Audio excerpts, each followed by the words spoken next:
Good evening, everyone, and welcome. Thank you for everyone who is joining us in person here in Cohen Chapel at Sinai Temple in Los Angeles, and for everyone watching us either live or streaming later on. We are here on the 15th day of Elul, which means that we are basically exactly 2 weeks away from the start of Rosh Hashanah, and we're ready. It's a little bit crazy to think that we're only 2 weeks away. But we are so excited to bring in Rosh Hashanah together as a community, and tonight to come together to discuss what makes the High Holy Days come alive, and that's the music. And so if you're interested in more of the composition of the prayers, what they mean, and kind of a deep dive into that, I encourage you to search on our Sinai Temple YouTube page, and I've done classes, and our rabbis have done classes on the meanings and the methods of prayers and their all the sources, the context, and what you do and when. This is going to be an evening primarily designed to showcase the music, really what makes the text come alive in a meaningful way. And I'm so happy that I am joined here tonight by our brand new music director of Sinai Temple, Mr. Benjamin Fingerhut. Welcome, Mr. Benjamin Fingerhut. Hi. And Benjamin joined us basically in time for Passover. And so it's been a few months of the two of us working together, and it's been an absolute joy and a privilege to welcome him to our Sinai Temple team. So, Benjamin, how's Los Angeles? This is you're now almost becoming an LA native, huh? Yeah, almost. Yeah. Almost. I've got a whole different wardrobe now. So, yeah, I feel like I'm settling in. Mm-hmm. You're surviving the rain, though. We had our first hurricane, and we're blaming all the bad weather on Benjamin because he's coming from London. But this will get old very, very soon, I promise you. So what we wanted to do today is to take a deep dive into 3 of our prayers from the High Holy Days, and that's why we've provided for you the Machzor. And if you're watching at home or later, we're going to be using the Machzor Lev Shalem by the Rabbinical Assembly. It's the Machzor we use here at Sinai Temple and in many conservative synagogues around the world for the High Holy Days. And we're going to start with one of the most famous pieces of the High Holy Days. When you think of High Holy Days, you think of... That's right. Ki anu amecha. No, I'm not. I'm kidding. We think of Avinu Malkeinu, our Father, our King. So I invite you to turn to page 243. Page 243, continuing on to 244. And Avinu Malkeinu, it's actually one of the prayers that unfortunately we're not going to be able to do on the first day of Rosh Hashanah because it is Shabbat. The Avinu Malkeinu section is omitted, and so is the shofar service. But we're going to have a chance to bring it back, thankfully, on Kol Nidre and also at the end of the High Holy Days at the Ne'ilah service. So Avinu Malkeinu, let's read through it a little bit. There's many different sections of it at the top, but the musical settings that we are going to be examining, the most common one starts at the very, very end, just the last 2 lines, but there's going to be a couple of settings that go through the traditional conservative text over here. So I'm going to start in the English at the bottom of page 243. Avinu Malkeinu, cause our salvation to flourish soon. Avinu Malkeinu, cause your people Israel to be exalted. Avinu Malkeinu, raise up your anointed with strength. Avinu Malkeinu, hear our voice, be kind, sympathize with us. Avinu Malkeinu, accept our prayer willingly and lovingly. Avinu Malkeinu, do not turn us away empty-handed. Avinu Malkeinu, remember that we are but dust. Avinu Malkeinu, have compassion for us, our infants, and our children. Avinu Malkeinu, do this for the sake of those who were martyred for your holy name. Avinu Malkeinu, do this for the sake of those who were slaughtered for their exclusive devotion to you. Avinu Malkeinu, do this for the sake of those who went through fire and water to sanctify your holy name. Avinu Malkeinu, do this, lema'an al kiddush shemecha. Do this for the sake, if not for our. Do this for your sake, if not for ours. And then, of course, the famous Avinu Malkeinu, chanenu va'anenu ki ein banu ma'asim aseh imanu tzedakah v'chesed v'choshienu. Avinu Malkeinu, have mercy upon us, answer us, for our deeds are insufficient. In the Hebrew, ki ein banu ma'asim. In Hebrew, it's we don't have any deeds. And in English, insufficient. Aseh imanu tzedakah v'chesed v'hoshienu. Deal with us charitably, lovingly, and redeem us. Very powerful words. So tonight we're going to focus not only on the music, but especially on how the music evokes the meaning of the text. So we're going to go ahead and do live and also via recording 3 settings of each of these pieces that we're going to go through. And I want this to be a conversation, first of all, between Benjamin and I, and just kind of what we take away from each piece, but especially from those of us here in the room. What do you take away from a composition? What are some things that stood out? Is it a good setting of the text? Is it not necessarily, I don't want to say bad setting, but is it reflective of the meaning that we want to get out of the text? All right, so we're going to dive right into it. We're going to do the first setting, which everyone should know very well. This is going to be the traditional, quote unquote, traditional version of Avinu Malkeinu.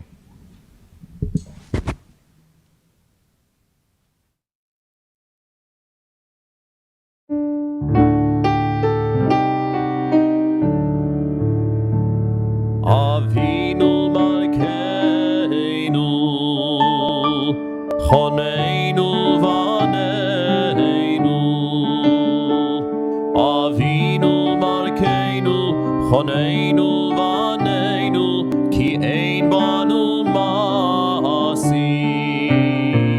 Aseh imanu, Tzedaka v'chesed, Aseh imanu, Tzedaka v'chesed, V'hoshienu,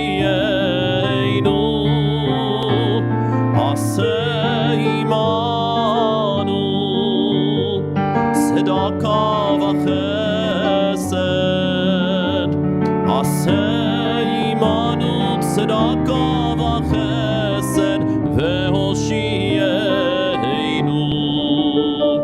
Avinu Malkeinu, Choneinu Vaneinu. Avinu Malkeinu, Choneinu Vaneinu, Ki ein banu maasim.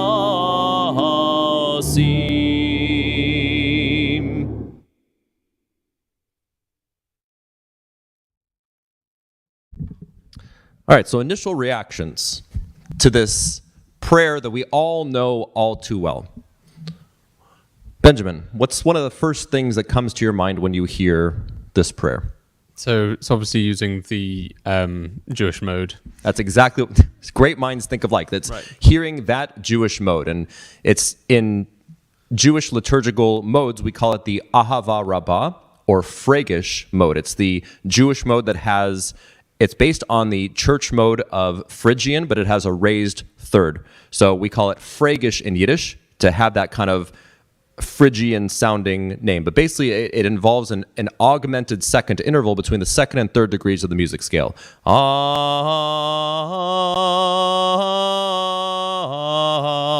You can also call it the Hava Nagila mode. Hava Nagila, Hava Nagila, Hava Nagila v'nismecha. So there's no mode that exists like this in non-Middle Eastern music. This mode is actually borrowed from the Arabic mode, Arabic Makam Hijaz, and that's where it comes from. This mode has its origins in Middle Eastern Jewish life, but has been so well beloved that we hear it as the Jewish sound. So absolutely, we hear that sound and we hear this is a Jewish piece of music, right? Right. Exactly. How about out here? What are some of the first things we hear when we think of Avinu Malkeinu? Let's think of the text, right? Our Father, our King, have mercy upon us. Does it match the text? I don't know if it does. It kind of seems very happy, in a very Jewish way. Like, Aseh imanu tzedaka v'chesed.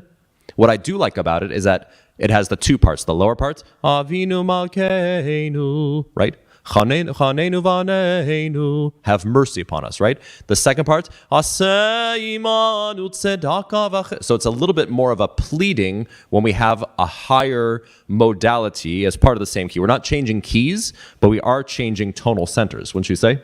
Right. And I think this piece particularly uses this Ahava Rabbah mode. Mm-hmm. As we go through history, through time, we find that musicians start using more something called word painting, where they use the text specifically as a source to build the harmonic language within the piece of music. So something like this very traditional Avinu Malkeinu, which uses the Jewish text, it sort of seems very square compared to things that have come later. Wonderful. Okay, I want to do kind of like a dive into all three musical settings, and then we can kind of come back and do a compare and contrast.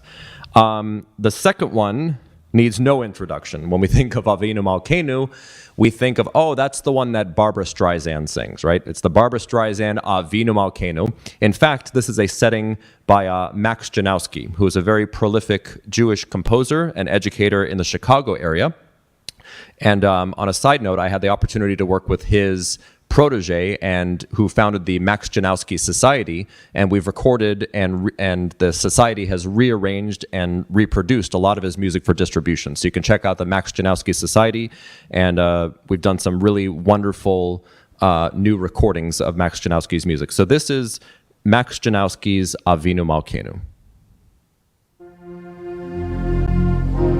Avinu Malkeinu Shema Koleinu Avinu Malkeinu Chatanu Lefanecha Avinu Malkeinu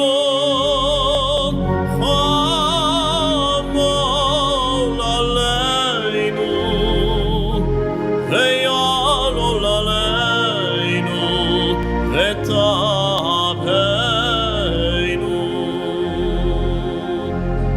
Avinu Malkeinu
Very epic and memorable, singable, but also dramatic. What I first take away from this piece is what's called a pedal tone. Do you want to maybe actually show them what we're talking about? A pedal tone. So a pedal tone in musical terms is when we have one bass note that kind of stays the same. And in this case, it's an F. It's just kind of like bum, bum, bum, bum. So it's throughout the whole thing.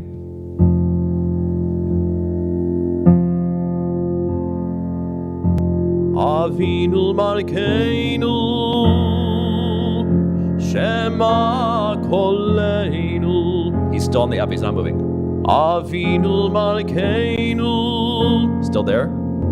Chatanu Lefanecha Right.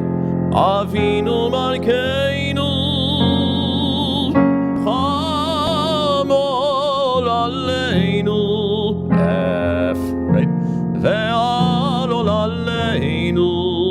V'tapeinu. So I hear that F, and it's kind of like a driving force. What do you kind of take out of that pedal tone? Like when you encounter pedal tones, what does it mean for you? Well, there's a couple of things. So, musically speaking, it's a device to create some tension. Mm-hmm. So, if the pedal tone wasn't there, Avinu Malkeinu. Yep. So the bass moves with a harmony.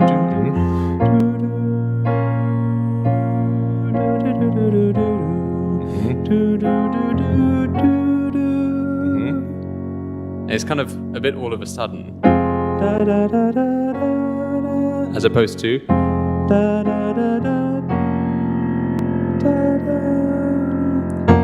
And we get what is actually quite a dissonant, Very dissonant, tone. yeah. Because you get that semitone. You get the crunch in there. Half step. Yeah. In there. So that's creates the tension. But also, I think in a piece like this, where the text keeps coming back to Avinu Malkeinu, Avinu Malkeinu, and then this comes back to the same pedal tone every time.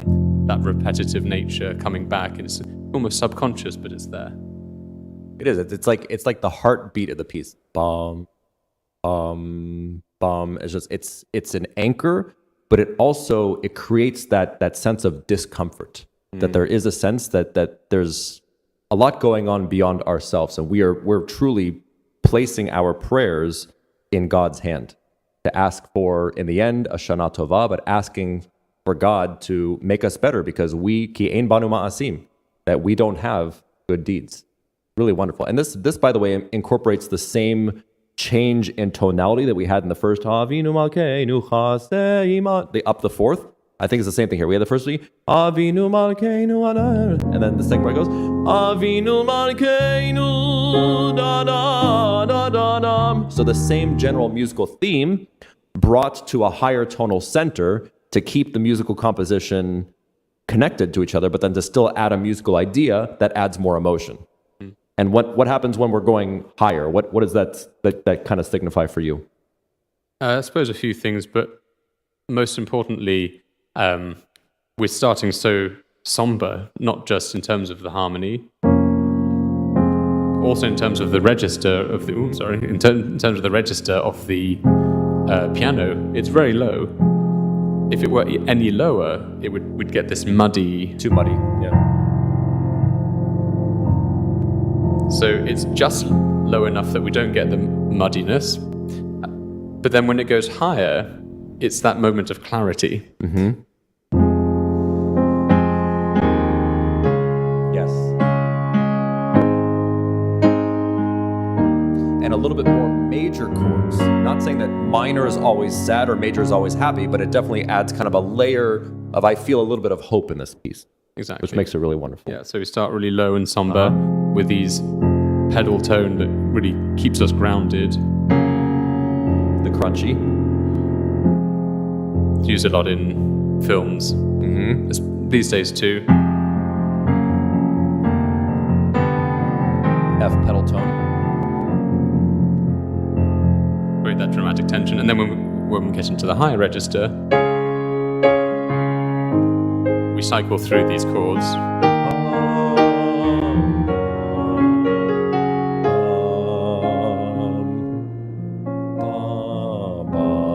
And then straight back there to the tonal center. So that's a little journey through Janowski. It's brilliant. This music, written, I believe, in the 1960s, brilliant. This is like kind of the high point of classical reform and in our case, conservative Jewish music. Well, this is written for organ, classical cantor, and mixed choir. So playing it on a piano or playing it in an orchestra is actually away from the original intention of the piece to be played on an organ. All right, let's do our third Avinu Malkeinu. We could do this all night. Do we have more than an hour? We might go longer than an hour. I hope that's okay. The third setting is going to be, what are we going to do? Mayor Finkelstein, right? Okay, here we go. So this third setting is by our wonderful Cantor Emeritus Meir Finkelstein. his setting of Avinu Malkeinu. Oh, there we go.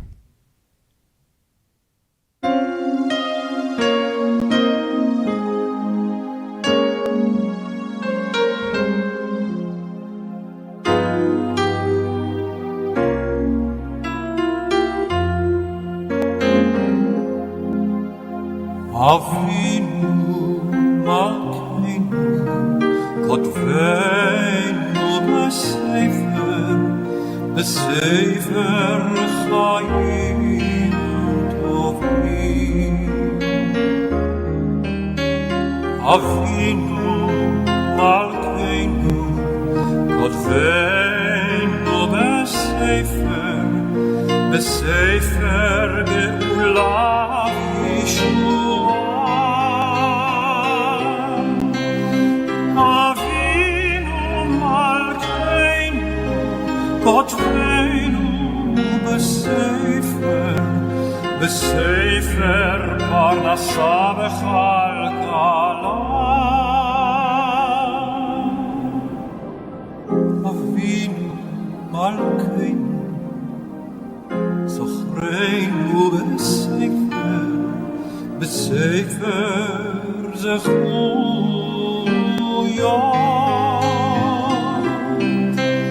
Avinu Malkeinu Kotvenu Besefer Selicha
All right, so that is not only Cantor Mayer Finkelstein's composition, but that's him singing it, and that's him on piano. We call him the triple threat. The triple threat Cantor. Oh, that's enough. There we go. We have a whole album, but that's enough for now. So Benjamin, what do you hear when you hear this setting, which is markedly different than the first two? I mean, they're all different. That's kind of the point of showing how composers can take the same text and take it in very, very different directions. So what do you hear in Mayer Finkelstein's composition? Right. Well, this one's clearly a lot more gentle, a lot more ethereal, a lot more pensive, introspective. I feel especially compared to the traditional one. I think it's a lot more, calm, gentle. Yeah, and now that we've heard all three, we can kind of do like a little comparison where the first one is like a folk song, like it's in a familiar melody that can bring all of us together, kind of encourage us to pray together as a community and to beseech God to be better within the context of all of us together. The second one by Janowski is definitely very, very dramatic. It's a pleading to God. It's begging for God to have mercy and compassion upon us. And then quite heavy as well. Very, very heavy, exactly. And this one over here being very, very light, it's like a personal prayer almost. It's like it's please God, Avinu, our Father, Malkeinu, Kotvenu Besefer, write us in the book of life.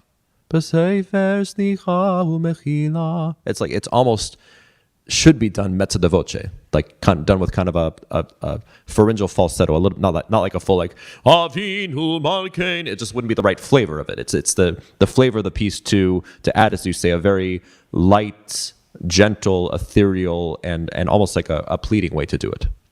That's interesting as well. Because the interpretation can completely change a composition as well. So, for example, Exactly. if we go back to the very first one, which would traditionally be kind of like Yeah, chuck, yeah, chuck, exactly, chuck, bobbing chuck. your head. Yeah. But really, if we decided to play it,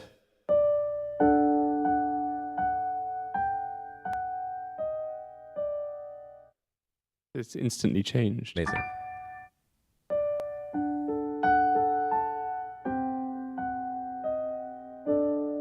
By slowing it down, changing the register, so making it much higher.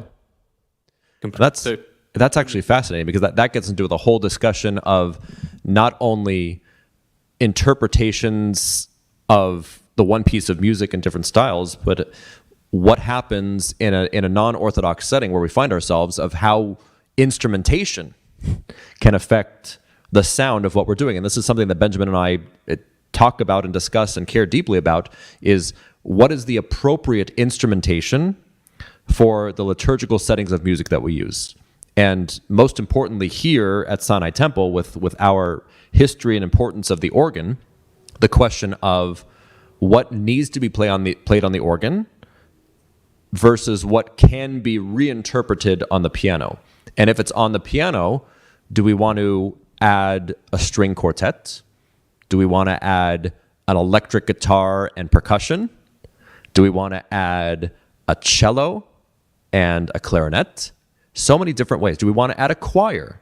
Do we want to add 8 people in a choir? All these different musical tools in our toolbox to be able to most appropriately and most beautifully set the Jewish music and make it come to life. Absolutely. All right. Any questions or comments on Avinu Malkeinu? Yes, Hallie.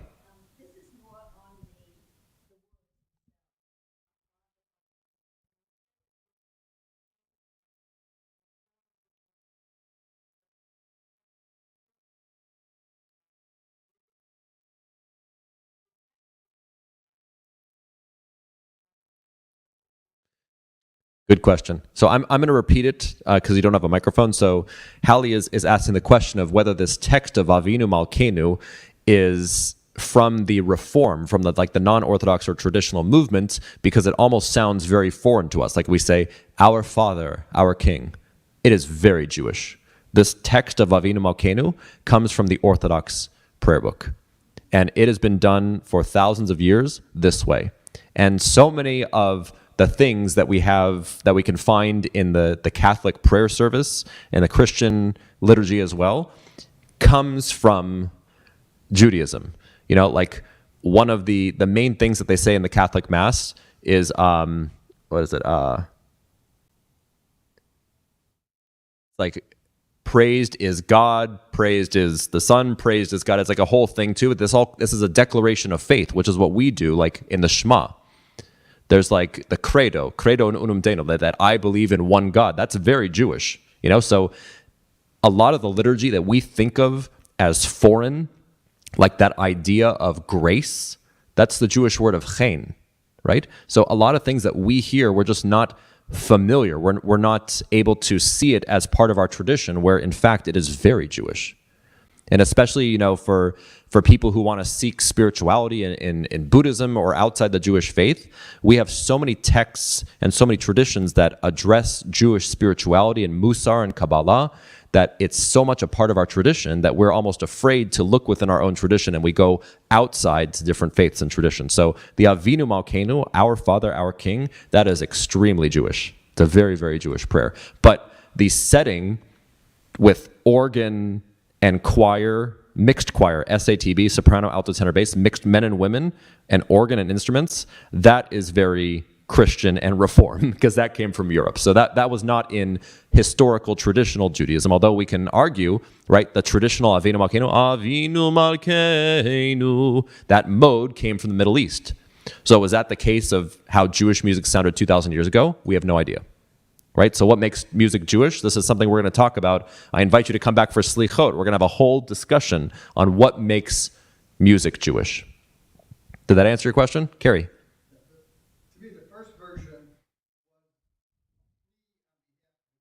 Yes. The second was a plea on behalf Wow. to me was moving away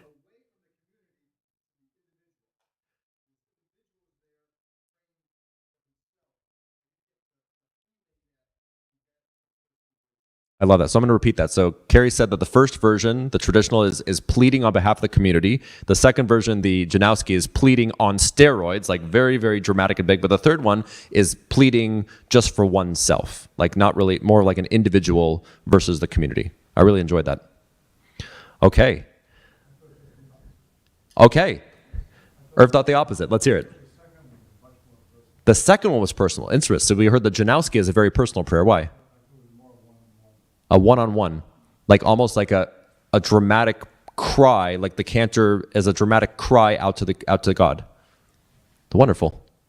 See, I love this. One interpretation can have so many different ways. It's not only the composer's interpretation of the liturgy, but it's also the audience's interpretation of the composer's interpretation of the liturgy. So there's layers and layers, and that's what makes it beautiful. And also, not only that, but it's like my own interpretation of the music will change year after year, depending on what's happened in my own life, right? So it's also not only different people, it's also different versions of ourselves coming back. And that's why we have the liturgy and the Torah year after year.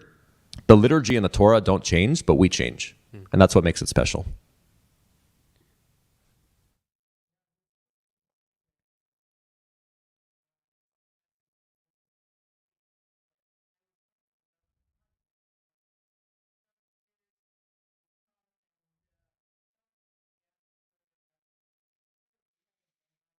Mm-hmm.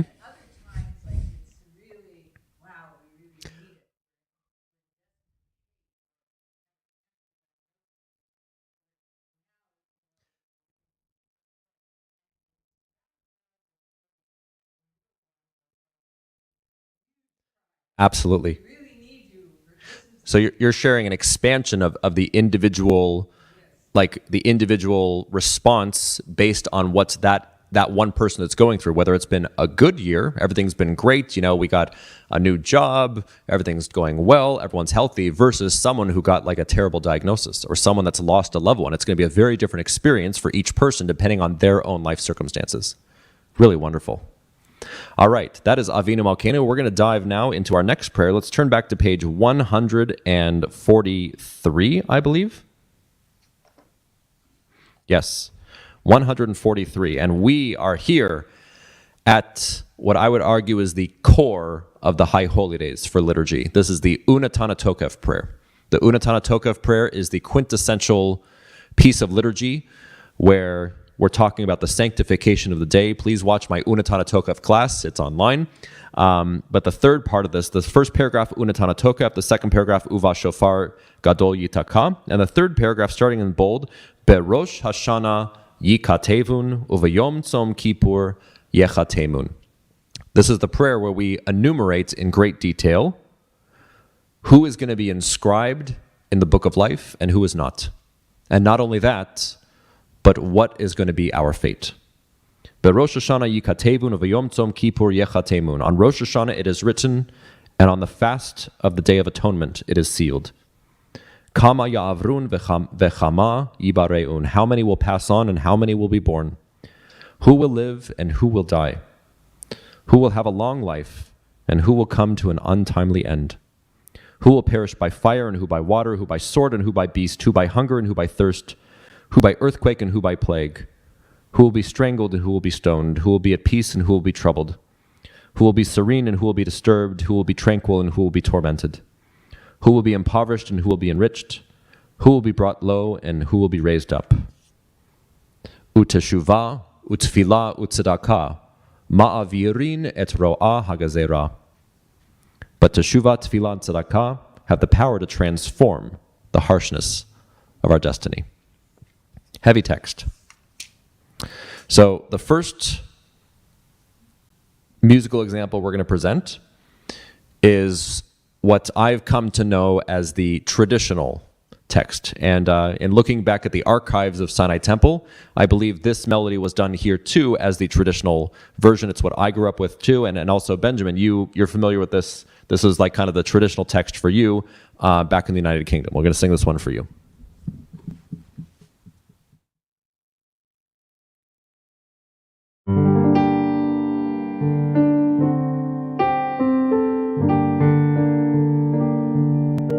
בראש השנה ייכתבון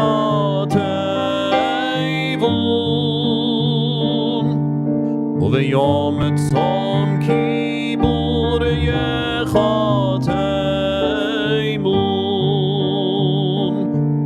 בראש השנה ייכתבון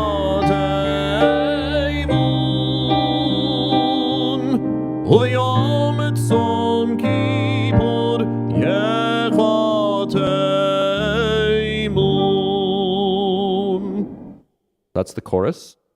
And then what would normally happen is the cantor would do an improvisational interpretation of the rest of the words, like Kama yaverun v'chama yibareyun michye u'mi yamut mi v'kitzo u'mi lo v'kitzo berosh hashana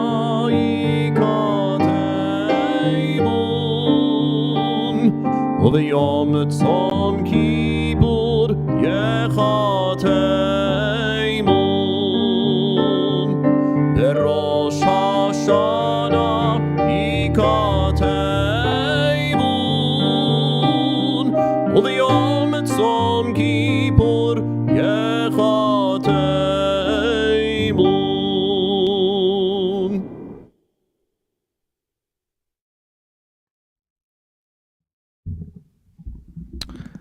All right, so the traditional Rosh Hashanah, I hear this and I'm immediately brought back to my childhood, hearing my cantor and doing his improvisation and really focusing on the words and feeling the gravity of the text. For me, this sets the text pretty darn well.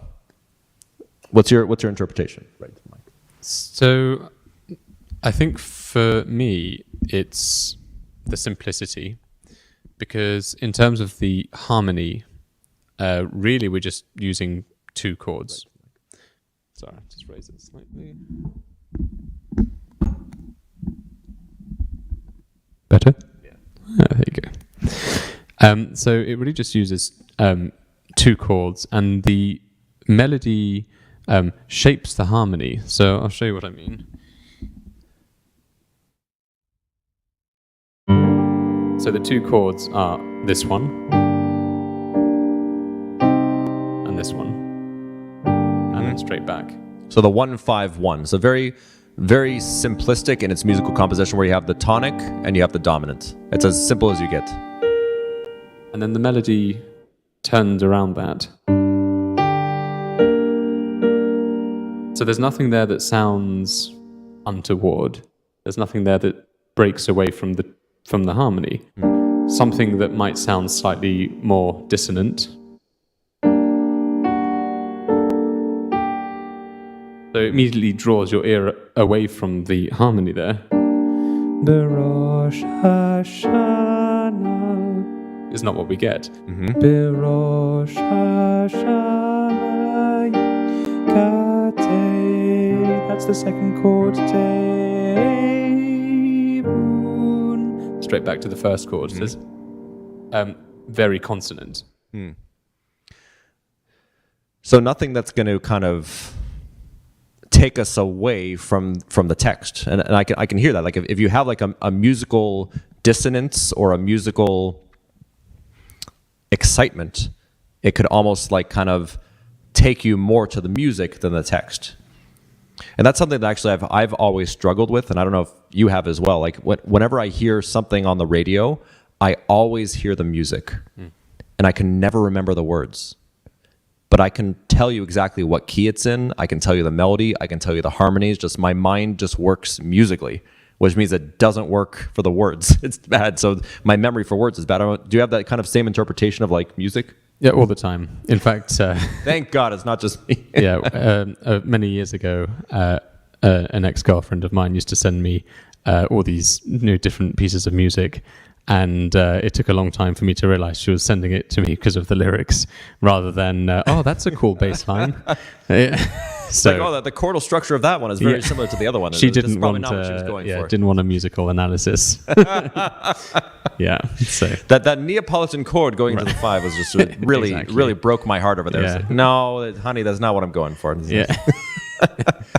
Right, but then so something like this where the text is not light, but then so we've got this sort of dichotomy of is it appropriate to be so consonant in the setting of the text that is not at all? That's a very good question. Like, is it consonant as in like settling and comforting, right? That's what the music is.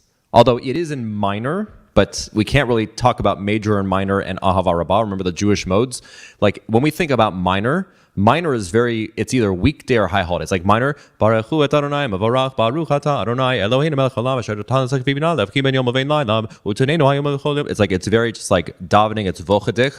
Or on the high holidays, Avinu Malkeinu zechor rachamech, Avinu Malkeinu chonveinu zevelot. It's like a very pleading mode, but also it's minor, so it's not like happy and sad. It's different. It's almost like disconnected from emotion. It's based in the importance of the liturgy and the text.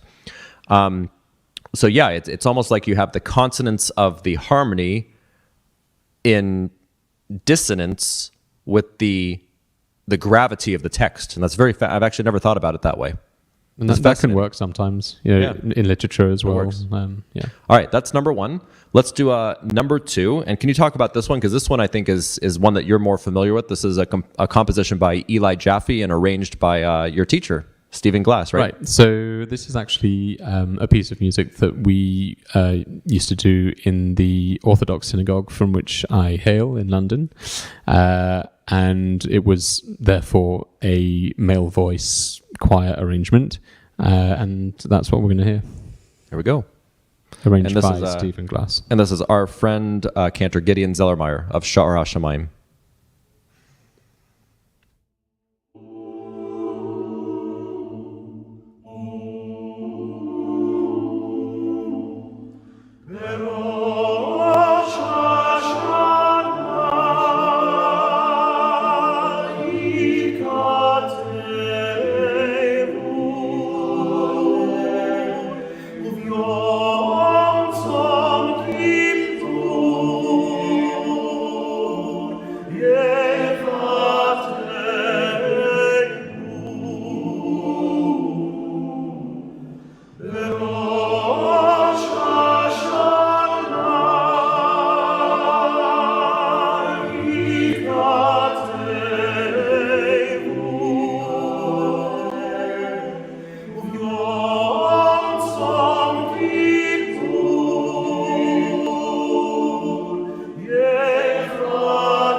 But I think this one almost stands in the same group as the first one we played in that, they're quite similar, both in terms of the tempo, also in terms of the mode that they use, and they're both quite docile in that way. Yeah, I feel the same thing. This one is almost a little bit more comforting. Like the first one is almost a little bit more, I don't know if it's like rigid in its structure. This one is like a little bit. I get a little bit of that feeling that we got in the Finkelstein Avinu Malkeinu of like a little bit of movement and comfort of moving through this. It's like there's sadness in the song, but there's also like a little bit of hope as well. I don't know if I'm kind of making any sense. Yeah, absolutely. Mm-hmm. Good. Any thoughts about the two so far? Everyone's in a dream state, enjoying it. All right, so let's move on to the third one, which is very different. and I was a little jarring when I first heard it, but it's now our beloved Rosh Hashanah.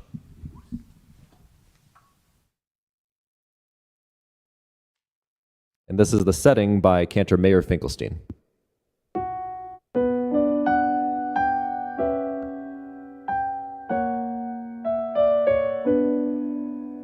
בראש השנה ייכתבון,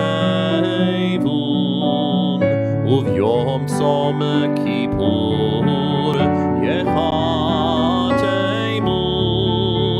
בראש השנה ייכתבון, וביום צום כיפור ייחתמון. כמה ירון וכמה יבריון, מי יחיה ומי ימות, מי וקיצור ומי לא וקיצור. בראש השנה ייכתבון, וביום צום כיפור ייחתמון. בראש השנה ייכתבון,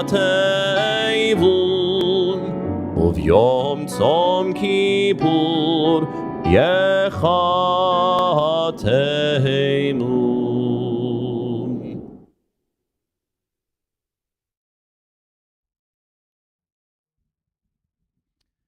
So when I first heard this text, I was a little surprised because I didn't the chorus, yes, but like the verses, it just, I don't know if it initially spoke to me as an appropriate way to set the text. It almost seemed like a little bit too happy.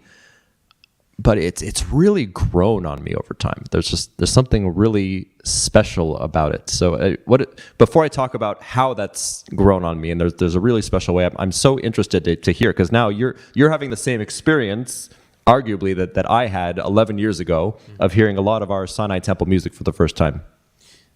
So, I mean, this particular piece I had heard before. So, okay, yeah, that's not a fair test. Look at that, Sinai Temple music going out into the world. It transcends. There we go. So, this one as well is a lot more, dreamy almost, Yes. Almost like a lullaby. Lulls you into that sense of, it's in 3 time. 1, 2, 3. 1, 2, 3, 1, 2, 3, 1, 2, 3. And it's always kind of wispy. I love it. It's like a lullaby or a waltz. Never thought about it that way, but it's yeah, same type of feel. But again,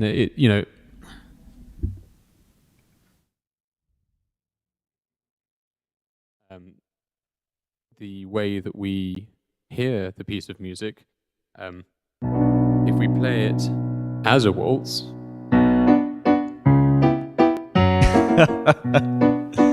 That might not work. So, when it has been arranged and orchestrated, but I've just got some chords in front of me and the melody. So if I didn't know better, how would I know?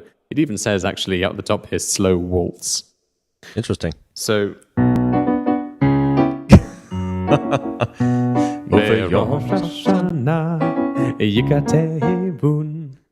and if you didn't speak Hebrew, you wouldn't know any better. Yeah. So it's almost masked by the way that the arrangement almost doesn't have that strong beat in the same way that is really demarcated there. Mm-hmm.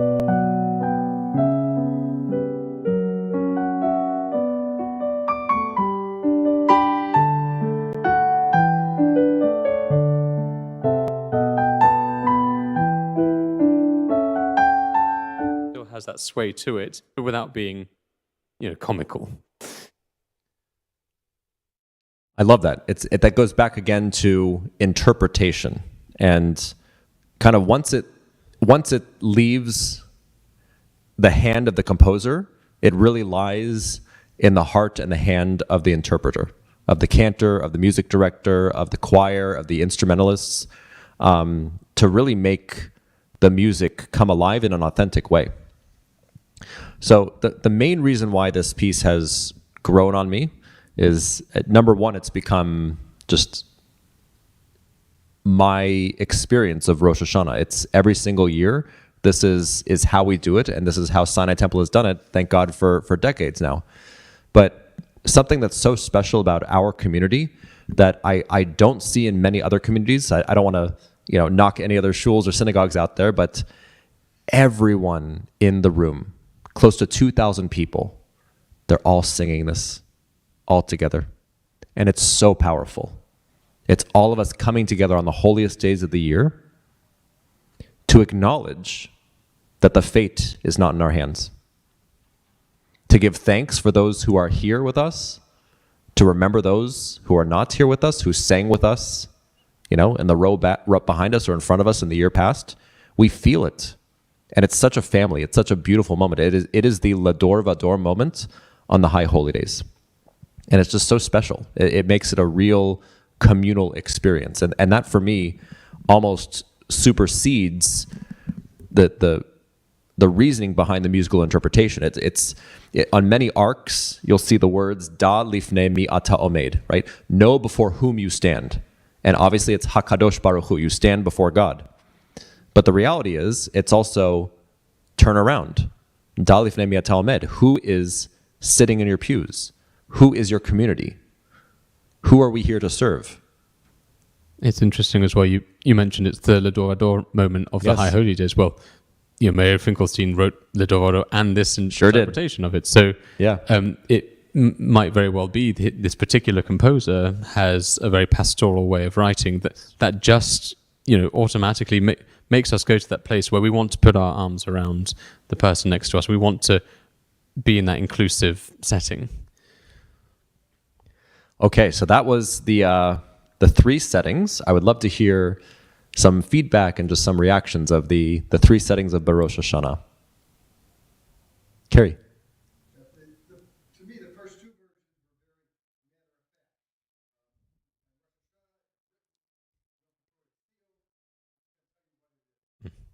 now we go to Cantor Finkelstein.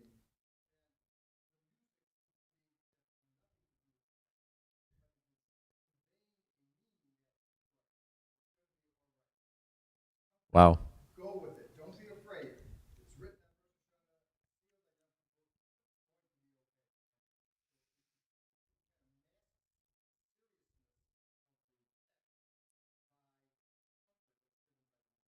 I love that interpretation. So Carrie said the first two are matter of fact.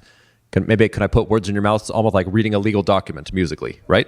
That here's the matter of fact, who shall live, who shall die. On Rosh Hashanah, it's written Yom Kippur, it's like, here are the facts. But the third one, that it's almost so disconnected from the meaning of the text that it brings comfort because of the music. So that's actually a question that I want to discuss with you, Benjamin. Is that something that we should look at as a valid interpretation for a musical setting? Like, because oftentimes you would think, like, when a composer is writing a piece of music, the primary goal should be to authentically interpret and convey the meaning of the text. That if you don't speak a word of Hebrew, you should understand what the text is trying to convey with the meaning and importance by listening to the music. I think traditionally that's, in all sort of art music, or the leader and all that sort of thing, that the music really conveys the text, and you get the sense of that romanticism and of that poetry, and the music here seems to be adding its own interpretation to, so it's almost like its own rabbi adding its own interpretation, its own stamp onto what the music thinks is going on, but it's sort of the same as without music. And if you were just reading it, you pick it up and you say, Rosh Hashanah Yikatevun, Yom Kippur Yachateimun, thank you. And it's sort of throw away. And it really, you can say it in a dramatic way. Rosh Hashanah yikatevun, uvyom tzom kippur yechatemun. So it's this, music or no music. It could be just as dull, just as matter of fact, or just as expressive in the way that you say it. So the music's almost an extension of. I love that so much, and this is one of my teachers, Dr. Michael Isaacson. He wrote a book, Music as Midrash, and he goes over that exact feeling of saying that music is an interpretation of the text, and it's a deeper layer, because music truly touches the soul in the way that the words can't. So just like the rabbis have their own interpretation on the text, each composer, through a musical interpretation, adds a whole other layer of interpretation that we really can't get with just the words alone. And I love that. So I would love to, it's already 8 o'clock, and I'm realizing that. I would love to kind of hear from you, Mr. Benjamin Fingerhut. Oh, we have a question beforehand. Please. Sorry about that. Yes, please.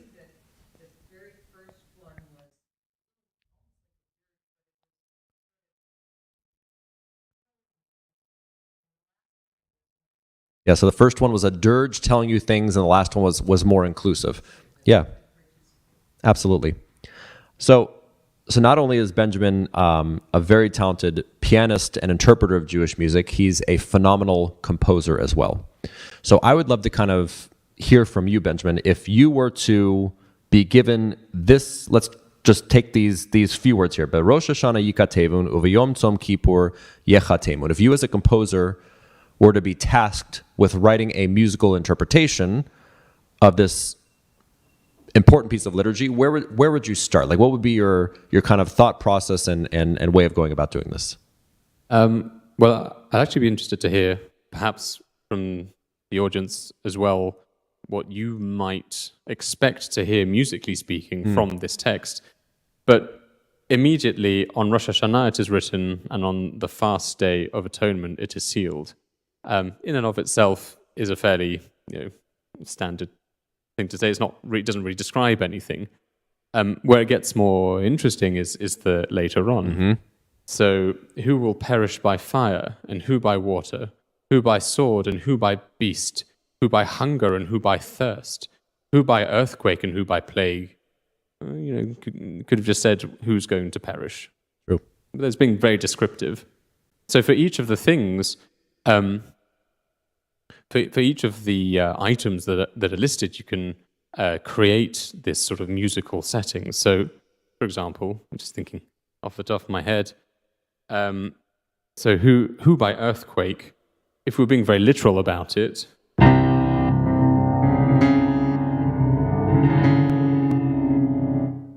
might give you that sense of the earthquake. Who by water?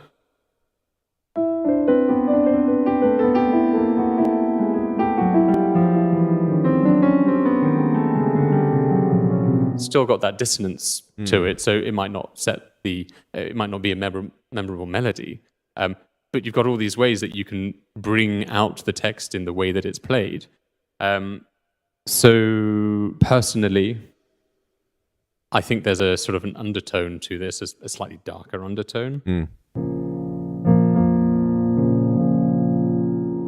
Rosh Hashanah yikatevun uvyom tzom kippur yechatemun.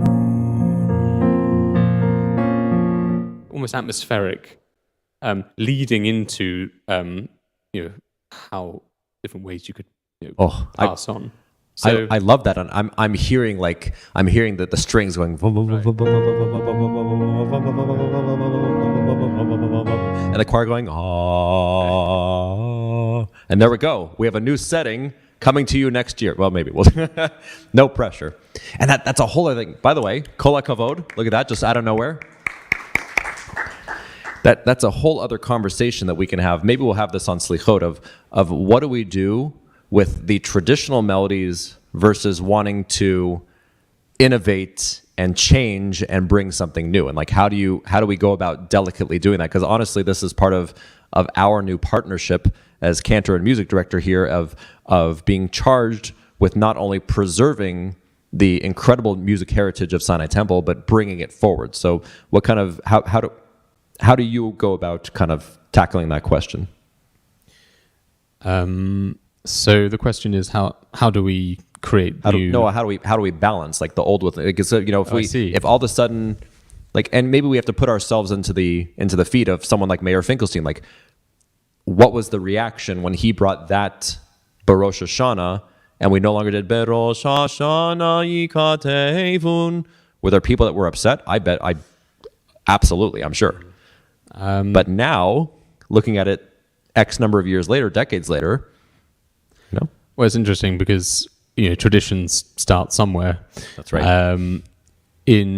Back in London, when I was working in the Orthodox synagogue, and, you know, people are set in their ways in a certain way. And the one line that I would use is, well, this tune that you know that we've replaced momentarily, maybe just 1 week, with this other tune, the tune that you know was new at some point. It's not God-given. I love that. It's so funny because, like, if I sang for all of you, V'shameru v'nei Yisrael et hashabat. Everyone in the room is nodding. A lot of people online are nodding too. So I said, all right, Benjamin, accompany me. And he said, I don't know this piece. Oh, I don't know this piece, right? Which was true. I forgot what I said, yeah. I said, how do you not know this piece? Right. It is like the V'shamru, right? But the V'shamru, sorry to break it to you, was composed in the 1960s in North Hollywood at a Dot Ariel by Rabbi Moshe Rothblum. So this traditional V'shamru isn't that traditional. It's very localized and it's very recent, right? I've asked people, like, when was that V'shamru written? 1820, 1470, 16, like, nope, sorry. So it's exactly like something that is so traditional to us is foreign to someone who's not in the Southern California bubble, or even like throughout the United States, someone across the world. And there will be things that are introduced that work, and there will be things that are introduced that don't necessarily. And it's about, you know, feeding off the congregation firstly, not throwing the baby out with the bathwater, and taking the melodies that have existed for 70 years or 700 years, perhaps making them slightly more fresh, using harmonies that our ears are now used to. If you think back, if you think to the days of Mozart will have only known what happened until Mozart. So he was going by the harmonies that he knew and then pushing the boundaries further. Chopin, Beethoven even, there was huge backlash against the dissonant or chromatic harmonies that they were introducing, and which is now very tonal in our ears compared to like what happened in the 20th century in modern music and now postmodern. It's so fascinating. So we have 21st century ears. That's not to say that I'm going to be introducing this polytonality and that kind of thing, but there's definitely scope to take the traditional, take the old, and to respectfully make it new and introduce new pieces in a more modern style. That's not to say, I think these days, perhaps chorally, people like Eric Whittaker, that kind of style where you can hear the dissonance, you can hear the influence of through history coming to this moment in time now. And that's really what I'm looking forward to in our partnership, which has only been a few months now, is I see Sinai Temple in what we really are. We are not, connoisseurs of Jewish music. We are producers of Jewish music. Like, we should be creating that new sound, or as we have done in the past with the music of Max Healthman, which we didn't get to because the time is, we'll have to do a part 2 of this program. The music of Max Healthman, of Carl Erstein, of Mayor Finkelstein, of Craig Taubman. Like, this is music that has gone way beyond the four corners of this building. And that's really our challenge, is to take new arrangements, new compositions, and make them not only the sound of our synagogue and community, but also the sound of the Jewish world. So that's what I'm looking forward to, which will be really wonderful. So thank you all for a little deep dive musically into the music of the High Holy Days. And so glad you all joined us. And we'll see you for Slichot, and we'll see you for the High Holy Days. Shana Tova. Shana Tova.